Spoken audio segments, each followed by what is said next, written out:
இப்போ இன்னைக்கு தேதிக்கு விஜய்க்கு ஏதோ ஓட்டு இருக்குன்னு நினைக்கிறாங்க. எனக்கு தெரிஞ்சு பெரிய ஓட்டெல்லாம் இல்லைங்க.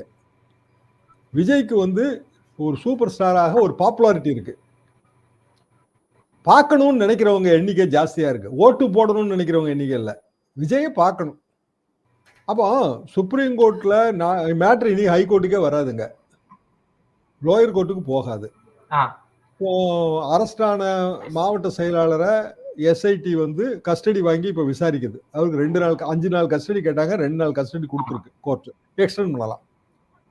அப்ப அவரு ஏதோ ஒண்ணு ஒரு கருத்து சொல்லுவாரு, எனக்கு அதுக்கு சம்பந்தம் இல்லைன்னு சொல்லுவாரு. ஏன்னா கீழே வந்து மதுரை ஹைகோர்ட்ல வந்து எல்லாம் காரணம் வந்து ஆர்கனைசர் தாங்க, நாங்க எப்படி பொறுப்பாக முடியும்னு புஷி ஆனந்தும் நிர்மல்குமாரும் சொல்றாங்க மதுரை ஹைகோர்ட்ல. அது பெஞ்சு அமர்வு. அந்த 2 மெம்பர் கொண்ட அமர்வுல அந்த ஒரு வாதத்தை வச்ச பிறகு சுப்ரீம் கோர்ட்ல நீங்க அதை மாத்த முடியாது.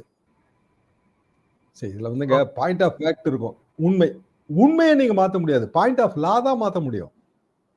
சட்ட நுணுக்கம் அதை மாத்தலாம். இதுக்கு முன்னாடி இதெல்லாம் நடந்ததுங்க, இதுல இவங்க பொறுப்பு, அப்படி மாத்தலாம். பாயிண்ட் ஆஃப் ஃபேக்ட் எப்படி மாத்துவீங்க? பாயிண்ட் ஆஃப் ஃபேக்ட் ஏற்கனவே முடிஞ்சிருச்சு. நீங்க வந்து என்ன அஃபிடவிட் போட்டீங்களோ அதான பாயிண்ட் ஆஃப் ஃபேக்ட். அப்ப அஃபிடவிட்ல போய் சொன்னீங்களான்னு கேள்வி கேட்பாங்கல்ல.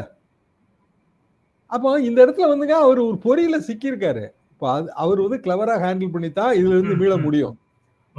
அந்த பொறிக்குள்ளேயே போய் எடப்பாடி பழனிசாமி நானும் சிக்கிறேன்ட்டு போறாரு. வாண்டடால வந்து ஆட்டோல ஏறாரு அவரு. விஜய் ஆட்டோ இப்ப டிராபிக் வயலேஷன்ல சிக்கி இருக்குங்க. அந்த வண்டியிலே நீங்க ஏறுவீங்களா? இதான் என்னோட கேள்வி.